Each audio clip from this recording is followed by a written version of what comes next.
Logically कुछ चीजों को बात करेंगे। उसका पता कई बार बड़ी उम्र में लगता है, जाके कोई सिम्टम नहीं आते हैं शुरू में, लेकिन धीरे धीरे धीरे वो छेद बड़ा होता जाता है और फिर उसके बाद सिम्टम आते हैं, सांस लेने में दिक्कत हो सकती है। आपने एक वीडियो देखा होगा डॉक्टर विश्व जी का, मेरे चैनल पे भी है, एक व्यक्ति का टेस्टिमोनी है, उसको यही दिक्कत थी और ऑक्सीजन पे था। वो लगातार डॉक्टर बोल रहा था कि इस उम्र में आपका ऑपरेशन हम नहीं कर सकते हैं, अब आपको जीवन भर ऑक्सीजन पे रहना पड़ेगा। लेकिन डीआईपी डाइट लेने के बाद उसकी ऑक्सीजन भी बंद हो गई और आज वो पूरी तरह से स्वस्थ है। हम लॉजिकली बात करेंगे।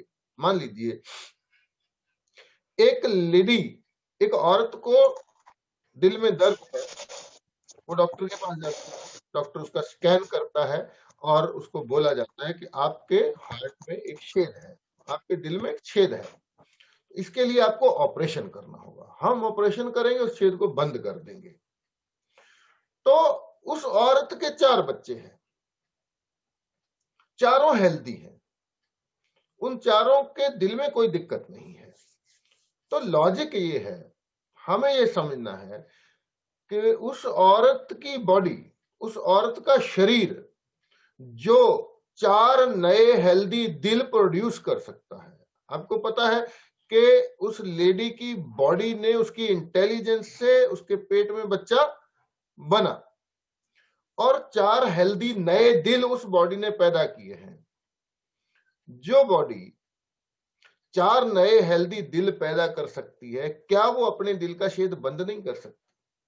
बस ये एक लॉजिक है, ये एक सवाल है जो जिसका जवाब मेडिकल साइंस में कोई नहीं देगा, लेकिन हमारे इस साइंस में जो डॉक्टर चौधरी की फूड एज मेडिसिन साइंस है, इसमें इसका जवाब है कि अगर ये बॉडी, ये शरीर, उस मां का शरीर 4 नए दिल पैदा कर सकता है, 4 बच्चे पैदा हुए हैं और उनके दिल में कोई रोग नहीं है, कोई बीमारी नहीं है, तो वो शरीर अपने खुद के दिल को भी रिपेयर कर सकता है, बशर्ते कि हम उन चीजों का ध्यान रखें जो चीजें बॉडी को क्योर होने के लिए जरूरी है। वो चीजें क्या है कि हमारे ब्लड में वो सारे इंग्रेडिएंट मौजूद रहें और अच्छी क्वालिटी के मौजूद रहें, जिन इंग्रेडिएंट्स को लेके हमारी बॉडी ने खुद को रिपेयर करना है, खुद को क्योर करना है। और दूसरी चीज जो होती है वो आमतौर पे जो हमें समझ में आता है या दिल की बीमारी, दिल के रोग के बारे में हम समझते हैं, वो होती है ब्लॉकेज। अब ये बहुत विशाल चैप्टर है, आज के इतने कम समय में बहुत ज्यादा बात नहीं हो पाएगी, फिर कभी भी इसको चैप्टर को ले सकते हैं हम। अब ब्लॉकेज के बारे में आमतौर पे यही जाना जाता है कि आपके अगर कोलेस्ट्रॉल हाई है, अगर आपकी बॉडी में, आपके ब्लड में कोलेस्ट्रॉल की मात्रा ज्यादा है, तो वो कोलेस्ट्रॉल आपकी नाड़ियों में जमना शुरू हो जाता है, जिससे ब्लॉकेज होती है। तो जो दिल के ब्लॉकेज का मतलब क्या है कि हमारे हार्ट को जो खुराक जा रही है वो उसमें रुकावट आ गई है। अब हार्ट को, दिल को पूरी खुराक नहीं मिल रही है, उसको पूरा न्यूट्रिशन नहीं मिल रहा है। जब दिल को पूरा न्यूट्रिशन नहीं मिलेगा तो दिल काम करना बंद कर देगा या कम कर देगा, हार्ट कमजोर हो जाएगा, उसके बाद हार्ट अटैक आता है, हार्ट के कुछ सेल मर जाते हैं, बॉडी का कोई पार्ट जो है पैरालाइज हो जाता है, इस तरह की समस्याएं आती हैं। तो हालांकि ये बात सच नहीं है। मेडिकल साइंस ने अब जो लेटेस्ट ट्रायल्स हैं, रिसर्च हैं, वो ये बताती हैं कि कोलेस्ट्रॉल, हाई कोलेस्ट्रॉल का हार्ट अटैक से या मौत से कोई संबंध नहीं है। अमेरिका जैसे देश ने तो ये बात मान ली है कि कोलेस्ट्रॉल हाई होना कोई बुरी बात नहीं है, या हाई कोलेस्ट्रॉल का हार्ट अटैक से या मौत होने से कोई संबंध नहीं है। आप डॉक्टर विश्वरूप राय चौधरी जी की हाई कोलेस्ट्रॉल ए मेडिकल फ्रॉड किताब पढ़ेंगे तो उस किताब में आपको बहुत सारी जानकारी मिल जाएगी कि कोलेस्ट्रॉल के नाम पे किस तरह से हमें डराया जाता है, फ्रॉड किया जाता है। तो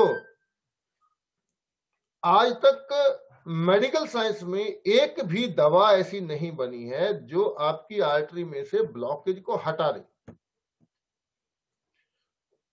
भले ही डॉक्टर कुछ भी बोलता रहे, वो आपका ब्लड प्रेशर हाई है, ब्लॉकेज हो सकती है। अगर ब्लड प्रेशर लगातार हाई रहता है तो ब्लॉकेज हो सकती है। लेकिन जितनी भी दवाएं डॉक्टर देता है वो दवाएं हार्ट को कमजोर करती हैं ताकि ब्लड प्रेशर की रीडिंग कम आए। वो आपकी आर्टरीज को थोड़ा फुला सकती है, थोड़ा फ्लेक्सिबल कर सकती है ताकि ब्लड आसानी से गुजर जाए। लेकिन ब्लॉकेज को हटाने के लिए आज तक एक भी दवा नहीं बनी है। तो इसमें लॉजिक ये है कि अगर ब्लॉकेज को हटाने के लिए कोई दवा हो तो स्टेंट डालने की जरूरत नहीं पड़नी चाहिए। अगर ब्लॉकेज को हटा किसी दवा से ब्लॉकेज हट सकती हो तो बाईपास सर्जरी करने की नौबत कभी नहीं आ सकती। अगर स्टेंट डाला जाता है इसका मतलब यह है कि मेडिकल साइंस के पास ब्लॉकेज को हटाने के लिए कुछ नहीं है। क्या है कि उसमें जहां ब्लॉकेज है उसमें एक स्प्रिंग डाल दिया जाता है जिससे ब्लॉकेज साइडों में हो जाती है और खून गुजरना शुरू हो जाता है। उससे वक्ती तौर पे जो आपके सिम्टम है वो कम हो जाते हैं, आपको अच्छा फील होने लग जाता है। लेकिन रिसर्च ये भी बताती है कि एंजियोप्लास्टी, जिसको स्टेंटिंग बोलते हैं, किसी के स्टेंट डाला जाता है, किसी के 2 डाले जाते हैं, किसी के 3 डाले जाते हैं। स्टेंटिंग या बाईपास सर्जरी के बाद हार्ट अटैक का या मौत का खतरा 1% भी कम नहीं होता है।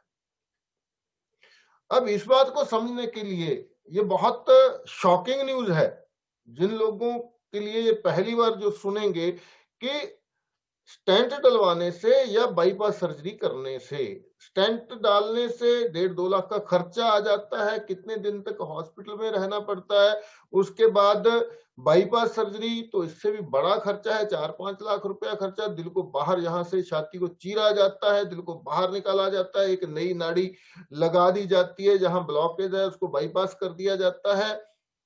अब इतना सारा करने के बाद भी अगर मेडिकल साइंस की ही रिसर्च ये बताती है कि ये सारा जो किया जाता है इसके बाद उस पेशेंट के लिए हार्ट अटैक का और मौत का खतरा उतना ही बना रहता है जितना स्टेंट डालने से पहले था या बाईपास सर्जरी के पहले था।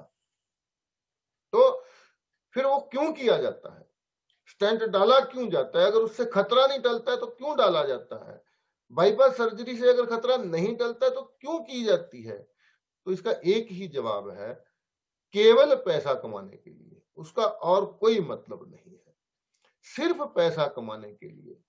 क्योंकि जब आप अच्छे से इस बात को समझेंगे, जब आप अच्छे से थोड़ा इस मामले में स्टडी करेंगे तो हमारी बॉडी में इस तरह का इंतजाम होता है कि जैसे ही किसी आर्टरीज में ब्लॉकेज 100% हो जाए तुरंत हमारी बॉडी में बहुत सारी स्टेपनीज होती हैं जिसको कोलैटरल आर्टरीज बोला जाता है।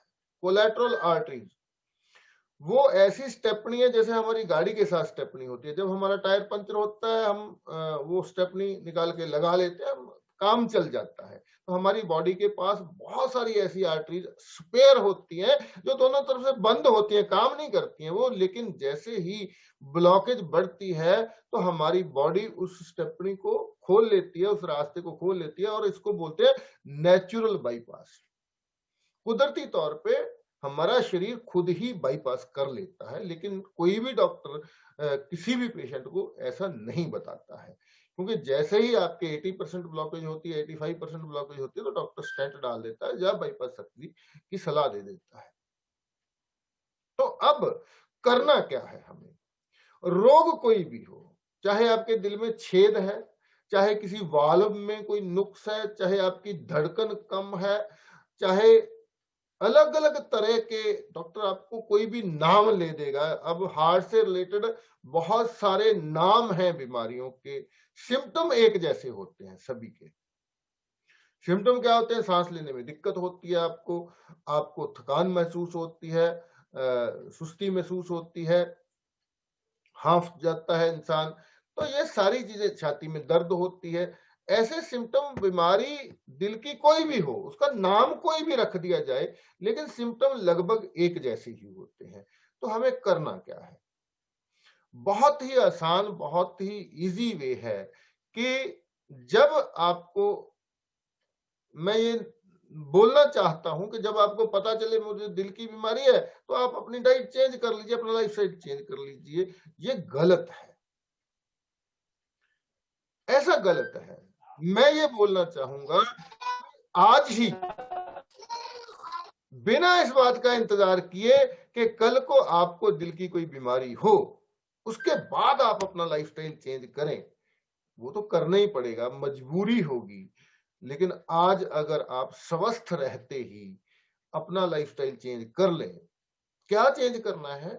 सिंपल सी चीजें हैं, बहुत आसान सी चीजें हैं, जो हम हर वेबिनार में बताते हैं, इस ट्रेनिंग में बताते हैं। बहुत सिंपल सा चीजें हैं, 2-3 चीजें जिनको खाना बंद करना है और कुछ चीजें जिनको खाना शुरू करना है। थोड़ी सी सैर करनी है, थोड़ी सी एक्सरसाइज करनी है, थोड़ी सी धूप लेनी है, बस इतना। 1 घंटा, पौना घंटा धूप लीजिए रेगुलर। जब नहीं निकलती, आजकल अगर नहीं निकलती है, तो ऐसी बात नहीं है कि आप ढूंढने चले जाएंगे धूप, ऐसा नहीं है। जब भी अवेलेबल है धूप, तो आप कोशिश कीजिए, आप 1-1.5 घंटा, आधा घंटा, पौना घंटा धूप में रहिए। तो डीप ब्रीदिंग एक्सरसाइज कीजिए, लंबे सांस लीजिए, कपालभाति कर सकते हैं, अनुलोम विलोम कर सकते हैं, भाग सकते हैं। भागने से सांस जब चढ़ता है तो डीप ब्रीदिंग ऑटोमेटिकली हो जाती है। कुछ स्ट्रेचिंग एक्सरसाइज करेंगे, कुछ थोड़ा जोर के जंपिंग करेंगे, ऐसी एक्सरसाइज करेंगे जिससे सांस चढ़े आपको, तो डीप ब्रीदिंग अपने आप हो जाती है। तो छोड़ना क्या है हमें? हमें एनिमल फूड छोड़ना है, एनिमल फूड जो हमारे लिए नहीं बना है। अब हिस्ट्री में जाएंगे, कुछ लोग इस पे बहस करते हैं, कुछ लोग इस पे तर्क करते हैं कि इंसान तो शुरू से ही जंगलों में रहता था, तब भी शिकार मार के खाता था, तो ऐसा हम के मतलब नॉनवेज इंसान के लिए नहीं है, एनिमल फूड हमारी खुराक नहीं है। तो आपको ये समझना होगा कि इंसान ने जब भी मांस खाया, मजबूरी में खाया, वो उसकी खुराक नहीं थी। जब कभी पेड़ों से फल खत्म हो गए, बारिश नहीं हुई, पेड़ सूख गए, इंसान, हमारे पूर्वज पेड़ों पे ही रहते थे और फल फ्रूट ही खाते थे, फल पत्ते खाते थे, तो वो स्वस्थ रहते थे। जब धरती पे वातावरण में ऐसी कुछ तब्दीलियां आई, कुछ इलाकों में अकाल पड़ा, जैसे बारिश कम हुई, पौधे सूख गए, पेड़ सूख गए, तो मजबूरी में इंसान को मांस खाना पड़ा। मरता क्या ना करता जैसी स्थिति जब आती है, तब उसने शिकार करना शुरू किया, मांस को खाना शुरू किया, फिर उसने पका के खाना शुरू किया, फिर उसको अच्छा लगने लग गया, स्वादिष्ट लगने लग गया। तो असल में नेचर ने हमारे लिए एनिमल फूड नहीं डिजाइन किया है। तो एनिमल फूड को हमें बंद करना है। रिफाइंड फूड नेचर ने नहीं बनाया है। तो जब हम कुदरती तरीके से इलाज की बात करेंगे, तो हम उन गैर कुदरती चीजों को खाना बंद करेंगे। रिफाइंड फूड, कोई भी रिफाइंड फूड वो नेचुरल नहीं हो सकता। जब उसको रिफाइन किया जाता है, उसमें बहुत सारे केमिकल इस्तेमाल होते हैं जो हमारे शरीर को बहुत ज्यादा नुकसान करते हैं।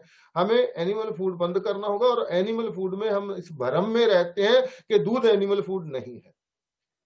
दूध और दूध से बनी हर चीज, जो भी खाना पशुओं से आता है, वो सारा का सारा एनिमल फूड होता है। दूध और अंडा कोई फर्क नहीं है। कोई बोलेगा मैं अंडा नहीं खाता हूं, मैं मीट मछली नहीं खाता हूं, लेकिन मैं दूध पीता हूं, तो एनिमल फूड आप ले रहे हैं। तो इंक्लूडिंग डेयरी प्रोडक्ट, अगर आप एनिमल फूड खाना बंद कर देते हैं, आपका कोलेस्ट्रॉल लेवल एकदम सही आ जाता है। और हालांकि कोलेस्ट्रॉल लेवल का ब्लॉकेज से या दूसरी चीजों से संबंध नहीं होता है, लेकिन फिर भी आपको ब्लॉकेज नहीं होती है। रिफाइन फूड बंद कर देना है, एनिमल फूड बंद कर देना है। और तीसरी चीज जो है वो है खास तौर पे दवाएं। हार्ट के पेशेंट को ब्लड थिनर दिए जाते हैं, कोलेस्ट्रॉल लोअरिंग ड्रग दी जाती है। ये 2 दवाएं इतनी खतरनाक दवाएं हैं। गलत बात है जी ये। हर्षिल जी का मैसेज है कि कुछ लोग कहते हैं कि दूध से ही विटामिन बी 12 मिलता है। ये बहुत गलत बात है। विटामिन बी 12 आप जब मिलेट्स को फर्मेंट करके खाते हैं उसमें भी मिल जाता है। विटामिन बी 12 आपको फल और सब्जियों से भी मिल जाएगा। विटामिन बी 12 के लिए दूध पीना बिल्कुल भी जरूरी नहीं है। ये डेयरी इंडस्ट्री जो है, डेयरी बहुत बड़ी इंडस्ट्री है, उसकी तरफ से बार बार ये प्रचार किया जाता है ताकि लोग दूध को छोड़े ना, ज्यादा मात्रा में उसका इस्तेमाल करें। तो आप अगर डीआईपी डाइट पे रहते हैं तो आपको विटामिन बी 12 की डेफिशिएंसी कभी नहीं आएगी। बड़ा हिस्सा विटामिन बी 12 का हमारे पेट के अंदर जो हमारे गट बैक्टीरिया हैं वो प्रोड्यूस करते हैं। अगर हमारे गट बैक्टीरिया का बैलेंस सही है तो आपको विटामिन बी 12 की कमी कभी नहीं आएगी। तो ब्लड थिनर नहीं लेना है और कोलेस्ट्रॉल लोअरिंग ड्रग हमें बंद कर देना है, नहीं लेना है। जैसे हम ये दवाएं बंद करेंगे हम क्योर होना शुरू हो जाएंगे। और खाना क्या है इसके बारे में आप सब लोग जानते हैं। डीआईपी डाइट को बहुत ज्यादा एक्सप्लेन नहीं कर पाऊंगा, समय बहुत ज्यादा नहीं है। उसमें केवल इतना करना है, बहुत सिंपल फार्मूला है। जितना भी खाना आप एक दिन में खाते हैं उसको मैयर कर लीजिए। आप पराठा खाते हैं, चपाती खाते हैं, चावल खाते हैं, पूरे दिन में जितना खाना खाते हैं एक दिन उसको मैयर कर लीजिए। कितने कितने किलोग्राम बनता है वो। अगर आप 2 किलो खाना रोज खाते हैं तो उसका 60 से 70%, 60 से 70% आप कच्चा खाना शुरू कर दें। आधा फल आधा कच्ची सब्जी, मतलब 2 किलो अगर आप टोटल खाते हैं तो 60% बनेगा 1 किलो 200 ग्राम। तो अगर आप 1 किलो 200 ग्राम मतलब 600 ग्राम फल खाना शुरू कर देंगे, 600 ग्राम कच्ची सब्जी खाना शुरू कर देंगे, बाकी आप पका हुआ खाते रहते हैं, तो आपको दिल की कोई बीमारी नहीं लगेगी। और अगर आपको दिल की बीमारी है तो वो क्योर होना शुरू हो जाएगी। बहुत सिंपल सी बात है। ये 2-3 चीजें बंद करनी है जो हमें हमारी बॉडी को लगातार डैमेज करती है, हमारी बॉडी को लगातार नुकसान पहुंचाती है। एनिमल फूड है, रिफाइंड फूड है, चाय कॉफी है, और ये जो दवाएं हैं, इन सब को अगर हम बंद कर देते हैं खाना, packed food including packed food भी, जब कोई भी खाना नेचुरल फॉर्म से जब हम उसे प्रोसेस करते हैं, पैक करके फैक्ट्री में से आता है, उसमें भी बहुत सारे केमिकल इस्तेमाल होते हैं। रिफाइंड फूड, पैक्ड फूड और एनिमल फूड, ये हमें बंद करना है। और हमें टोटल जो खाना है हमारा, अगर आपको डीआईपी डाइट की नहीं समझ आती है, आपको मैयर करना से डर लगता है हम कैसे करें क्या करें, तो बहुत सिंपल फार्मूला है। जितना खाना आप रोज खाते हैं उसका 60 से 70%, अगर 2 किलो खाते हैं तो 1.25 किलो से 1.5 किलो तक अगर आप कच्चा खाना शुरू कर देते हैं, आज अगर आपको कोई तकलीफ नहीं है तो आप 60% भी कच्चा खा लेंगे, तो आप इंश्योर हो जाएंगे कि ना तो आपको हार्ट की कोई ब्लॉकेज आएगी, ना आपको हार्ट अटैक आएगा, ना आपको कभी ब्रेन हैमरेज होगा। किसी तरह की हार्ट से, दिल से संबंधित कोई बीमारी आपको नहीं आएगी। केवल यही नहीं, आपको डायबिटीज नहीं होगी, आपको थायराइड नहीं होगा, आपको किडनी फेल्यूर नहीं होगा। किसी तरह की जब छोटी छोटी बीमारियां जो हैं, कोल्ड होगा लेकिन बहुत जल्दी बॉडी उससे बाहर आ जाएगी, ठीक कर लेगी।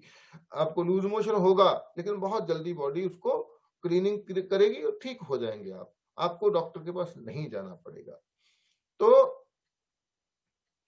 अगर आप इतना कर लेते हैं तो आपको ना बाईपास सर्जरी करवाने की जरूरत है, ना आपको स्टेंट डलवाने की जरूरत है, ना किसी और तरह की दवाएं खाने की जरूरत है। हम घर में बैठ के नेचुरली अपने शरीर को तंदुरुस्त कर सकते हैं, स्वस्थ कर सकते हैं। लेकिन मैं फिर रिपीट करना चाहूंगा, मत इंतजार कीजिए कि हम तभी अपना लाइफस्टाइल चेंज करेंगे जब इमरजेंसी आएगी।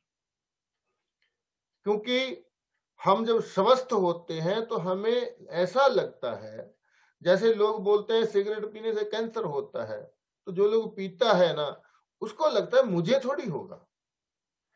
ठीक है, होता होगा, मुझे नहीं होगा। अगर बोलते हैं शराब पीने से लीवर खराब होता है, तो जो लोग पीते हैं उनको लगता है मुझे थोड़ी, मेरा लीवर थोड़ी खराब होगा, मैं तो इतने सालों से पी रहा हूं, देखो ठीक हूं, मेरा थोड़ी खराब होने वाला है। तो हम जब स्वस्थ होते हैं तब हम इतने लापरवाह हो जाते हैं कि इन चीजों की हम परवाह नहीं करते। लेकिन अगर हम तब अपना लाइफस्टाइल चेंज कर लें जब हम स्वस्थ हैं, जब हम तंदुरुस्त हैं, जब हमें कोई इमरजेंसी नहीं है, हमारे अंदर कोई बीमारी नहीं है, तभी अगर हम संभल जाएं, तभी हम अपना लाइफस्टाइल चेंज कर लें। थोड़ी सी एक्सरसाइज करें, मॉर्निंग में जाइए, 4-5 किलोमीटर चलिए, थोड़ी सी डीप ब्रीदिंग एक्सरसाइज कीजिए, थोड़ी सी धूप लीजिए, बस इतना ही, कुछ बड़ी चीज नहीं है।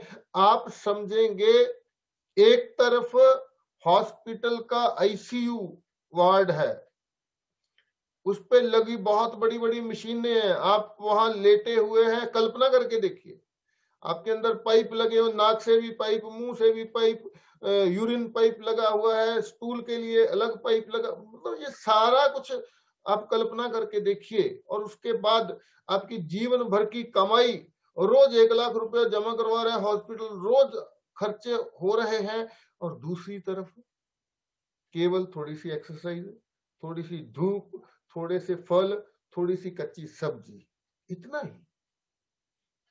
तो चुनना है हमें रास्ता, क्या हमें उस रास्ते पे जाना है कि हम आईसीयू में भर्ती हो, हमारा परिवार पूरा का पूरा परेशान हो, और हमारी जो जमा पूंजी है वो सारी की सारी हॉस्पिटल हमसे ले ले, या हम अभी आज से ही इस हेल्दी लाइफस्टाइल को अपना लें, और जीवन भर, जब तक हमारा जीवन है, पता नहीं, मुझे नहीं पता मेरी बॉडी का लाइफ स्पैन क्या है, मैं 80 साल जीऊंगा, 90 साल जीऊंगा, 100 साल जीऊंगा, मुझे नहीं पता मेरी एक्सपायरी डेट क्या है, लेकिन जब तक जीऊंगा तब तक स्वस्थ रहूंगा।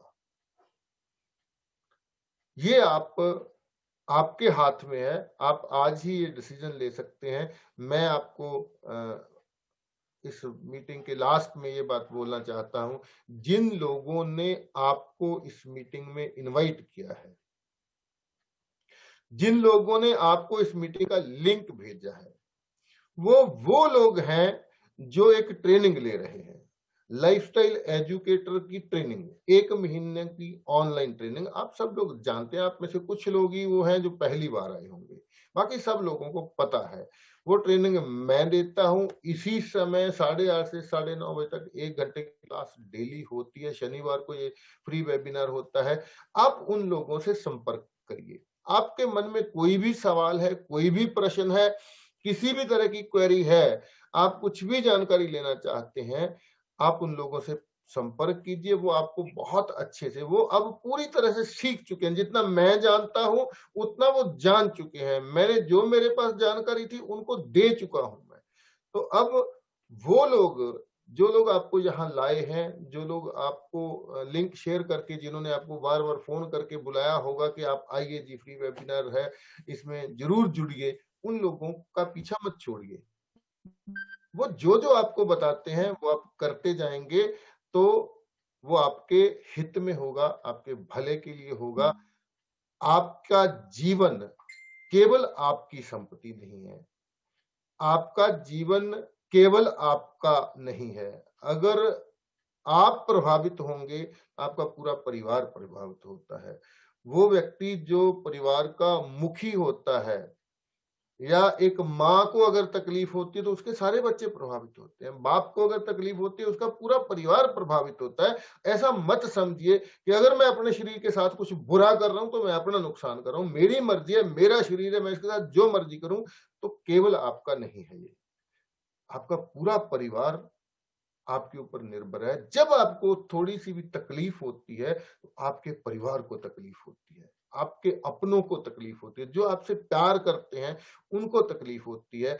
तो हम अगर अपने शरीर का ख्याल रखेंगे तो हम उन लोगों का ख्याल रखेंगे जिन लोगों को हम चाहते हैं, जिन लोगों से प्यार करते हैं, अपने बच्चे, अपनी पत्नी, अपनी माँ, अपने बाप, अपने पति, उन लोगों से का ध्यान रखेंगे। अगर हम अपने शरीर का ध्यान रखेंगे तो उन लोगों से जुड़े रहिए, अगर आप भी इस ट्रेनिंग को अटेंड करना चाहते हैं, मैं बताना चाहता हूँ केवल 5,000 रुपए इसकी फीस होती है और इस 5,000 रुपए में आप खुद महसूस करेंगे कि आपको कितनी की नॉलेज मिल जाती है, वो आपको पता चल जाएगा कुछ ही दिनों में। और अगर आपके पास 5,000 रुपए नहीं है, कोई जरूरी नहीं है सब लोग इतने अमीर हों या ऐसे ही निकाल के कोई 5,000 दे दे, अगर नहीं है, आपकी मजबूरी है ऐसी कोई, तो आप थोड़ा सा काम करिए, थोड़ी सी मेहनत करिए। अगर आप 4 लोगों को इस ट्रेनिंग में लाने के लिए तैयार कर देते हैं तो आपकी ट्रेनिंग मुफ्त में हो जाएगी, ये सिस्टम है। अगर ट्रेनिंग लेने के बाद आज आप किसी से उधार पकड़ के 5,000 रुपए ट्रेनिंग लेते हैं, तो ट्रेनिंग लेके अगर आप 4 लोगों को इस ट्रेनिंग में लाते हैं तो 4 लोगों का भला तो हो ही जाएगा, आपका 5,000 रुपया आपको वापस कर दिया जाएगा। उसके बाद अगर आप उन लोगों से जुड़कर रहते हैं, वो 4 लोग आगे 4-4 लोगों को इस ट्रेनिंग में लाते हैं, तो उनका तो 5-5 हजार वापस होगा ही होगा, आपको एक अलग से आमदन आना शुरू हो जाती है। जो सेकंड लेवल पे 6500 रुपया होगा, थर्ड लेवल पे 16,000 होगा, अगले लेवल पे 64,000 होगा, अलग अलग करके आप अगर 7 लेवल तक 20-21 हजार लोग अगर आपकी टीम में होते हैं तो आपकी आमदन 1 करोड़ से ज्यादा होती है। वो बाद की बात है, फिलहाल आप डिसीजन ले सकते हैं। अगर आप फिर भी ऐसा लगता है आपको कि हमें 5,000 रुपये नहीं खर्चना है, तो आप इस फ्री वेबिनार से जुड़े रह सकते हैं। बहुत सारी नॉलेज इसमें भी मिल जाती है। अगर आप बिल्कुल ही मुफ्त का ज्ञान लेना चाहते हैं, आपको लगता है कि हमारी ये करोड़ों की संपत्ति जो शरीर है, इसकी संभाल करने के लिए इसको ठीक कैसे रखा जाए, ये जानने के लिए 5,000 रुपया गंवाना ठीक नहीं है, तो आप इस वेबिनार से जुड़े रहिए। आपको मुफ्त में जो ज्ञान मिलेगा तो काफी सारा फायदा आपको उससे मिल सकता है। मैं फिर ये बात कहूंगा कि वो लोग, आपका कोई भी प्रश्न है, अभी आज के सेशन में प्रश्न उत्तर नहीं हो पाएंगे, आपका जो भी प्रश्न है आप उन लोगों से कीजिए जिन लोगों ने आपको इनवाइट किया है। अगर आप में से कोई डायरेक्ट मेरे भेजे हुए लिंक से ज्वाइन हुआ है तो आप मुझे व्हाट्सएप मैसेज कर सकते हैं। आपका जो प्रश्न होगा मैं कोशिश करूंगा उसका जवाब देने का। तो मैं चाहूंगा आप अगर कुछ बात करना चाहें उन लोगों से जो ट्रेनिंग ले रहे हैं, जो ले चुके हैं, आप में से कोई बोलना चाहता है? प्रमोद जी हैं और बहुत सारे अजय जी हैं, निरोध जी हैं, वो ट्रेनिंग ले रहे हैं, दामोदर गोपाल जी हैं, धीरा खत्री जी हैं, बहुत सारे लोग हैं इस मीटिंग में जो अभी ट्रेनिंग ले रहे हैं या ले चुके हैं, लेकिन अभी भी इस मीटिंग के अभिषेक जी हैं, अभी भी वो इस मीटिंग के साथ जुड़े हुए हैं। अगर आप में से 2-4 मिनट और हैं जी हमारे पास, अगर आप में से कोई कुछ बोलना चाहता है तो आप अपना ऑडियो ऑन कीजिए और 1 आध मिनट के लिए बात कर सकते हैं। मनोज जी, आप कुछ बोलना चाहें तो? सर मनोज वेस्ट जी सर मैं चाह रहा 31 दिसंबर और 1 जनवरी जो हम लोगों ने प्राकृतिक चिकित्सा शिविर रखा है सर वृद्धाश्रम में जी, मैंने वो पोस्टर डाउनलोड किया सर ग्रुप में। जी आपसे निवेदन है सर, वो उसमें 1 घंटे का टाइम निकालिएगा, प्रोजेक्ट उसमें लगाएंगे सर। नहीं, तो सर आप मुझे क्लियर बताइए जी, 1 घंटा क्या मैं वहां आऊं बैतूल में? नहीं सर, प्रोजेक्टर पर आप शामिल हो सकते हैं, अगर आप आ जाएं तो उससे तो बेहतर कुछ हो ही नहीं सकता सर। और फिर आज आप आएंगे तो 1 घंटा क्या हो सकता है। अब आप मुझे अब इतनी इमीडिएट व्यवस्था। देखिए, ऑनलाइन तो मैं अवेलेबल रहूंगा, कोई दिक्कत नहीं है। आप मुझे समय बता देना, मैं स्पेशली समय निकालूंगा, क्योंकि वो आयोजन बहुत अच्छा आयोजन है। मुझे बहुत खुशी हुई है जो आप अरेंज किया है आपने, तो वो आप बताएंगे। ऑनलाइन तो मैं अवेलेबल रहूंगा और मेरी कोशिश रहेगी, अगर तब तक ये सारा माहौल कुछ अच्छा हुआ, ट्रेन वगैरह कोई साधन अवेलेबल हुआ, तो मेरी कोशिश रहेगी कि मैं खुद प्रेजेंट रहूंगा। क्या बात है सर, स्वागत है सर, स्वागत है। हाँ सर अगर ऐसा